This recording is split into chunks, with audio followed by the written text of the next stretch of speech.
True. Nervous. Very, very dreadfully nervous I had been and am.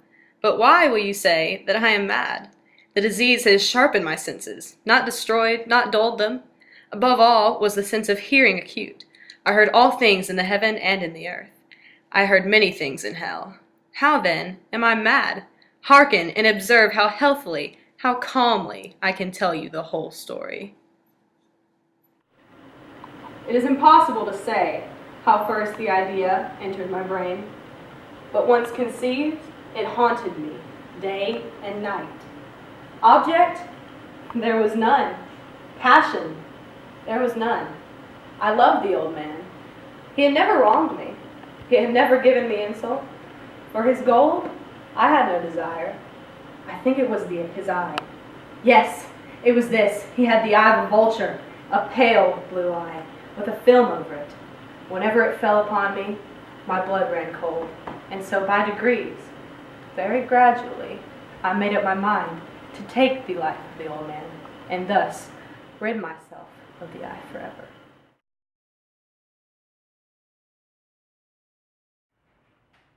Now this is the point. You fancy me mad. Madmen know nothing. You should have seen how wisely I proceeded, with what caution, with what foresight. I was never kinder to the old man than during the whole week before I killed him.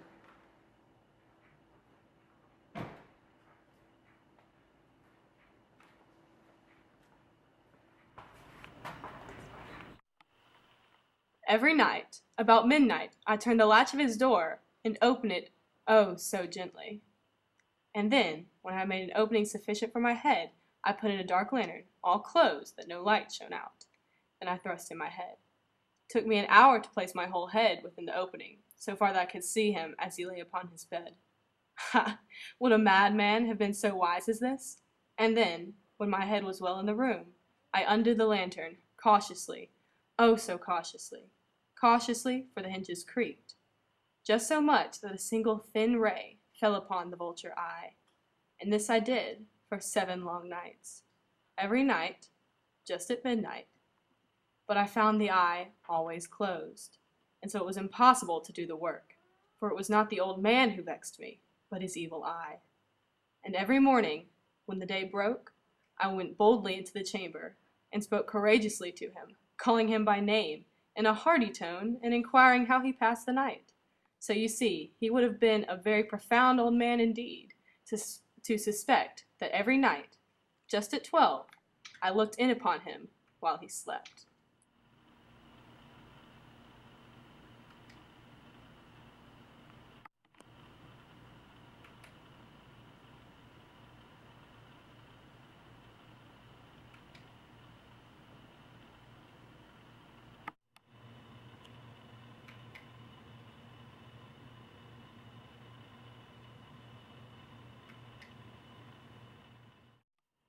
Upon the 8th night, I was more than usually cautious in opening the door. I chuckled, and perhaps he heard me, for he moved on the bed suddenly, as if startled. Now you may think that I drew back, but no. I knew that he could not see the opening of the door, and I kept pushing on, steadily. I had my head in, and was about to open the lantern, when my thumb slipped upon the tin fastening.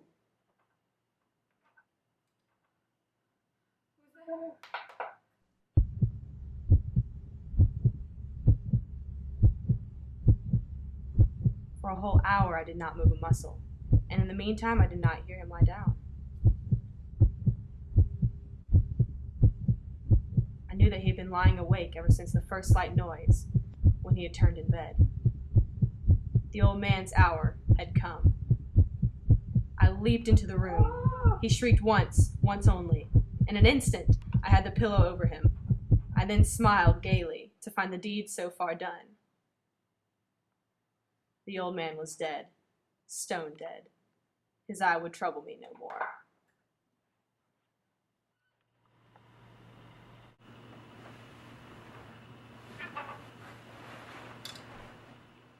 If you still think me mad, you will think so no longer when I describe the wise precautions I took for the concealment of the body. The night waned, and I worked hastily, but in silence.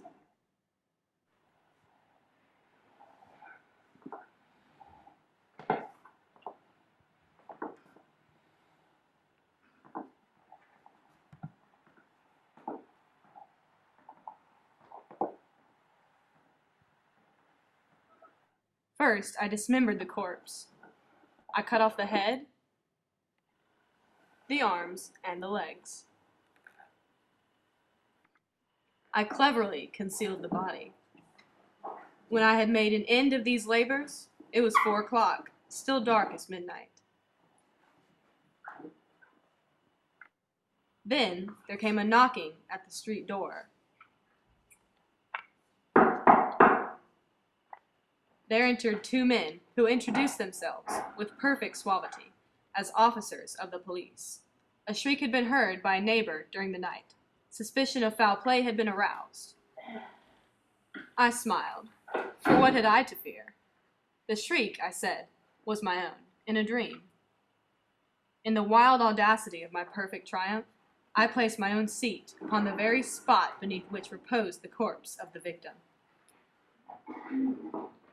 The officers were satisfied. My manner had convinced them. But, ere long, I felt myself getting pale and wished them gone. My head ached, and I fancied a ringing in my ears. The ringing became more distinct. I now grew very pale. It was a low, dull, quick sound, much as a watch makes when enveloped in cotton. The officers heard it not. I paced the floor to and fro with heavy strides. No, they heard, they suspected, they knew. Villains, dissemble no more. I admit the deed. Tear up the place. Hear the beating of its terrible heart.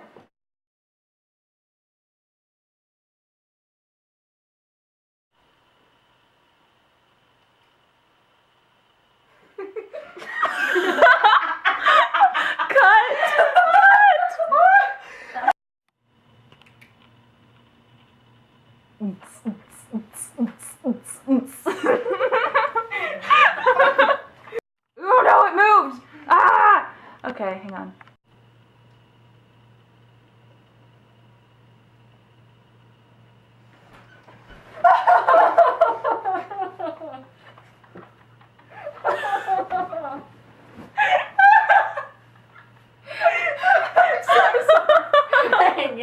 Oh my god.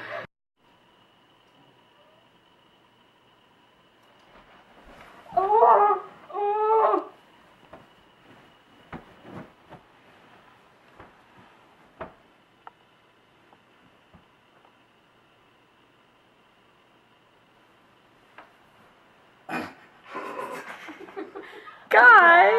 Oh! Megan! Why'd you have to laugh? I turned the light on. Yeah, before she clapped. Who's there?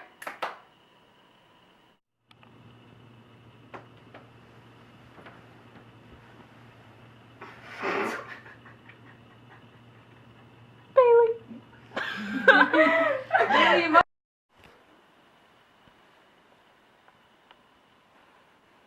Shoot, I zoomed in.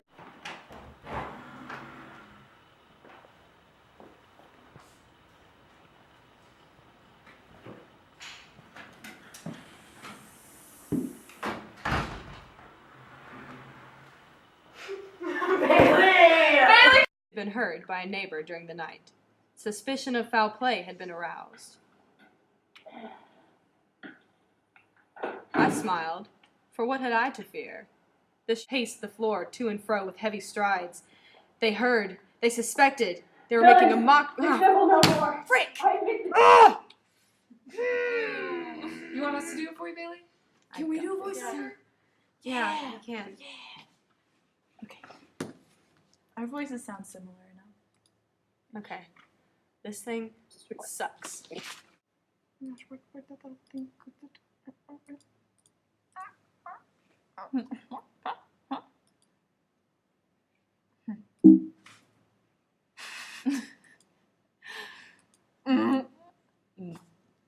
Oh, that thing.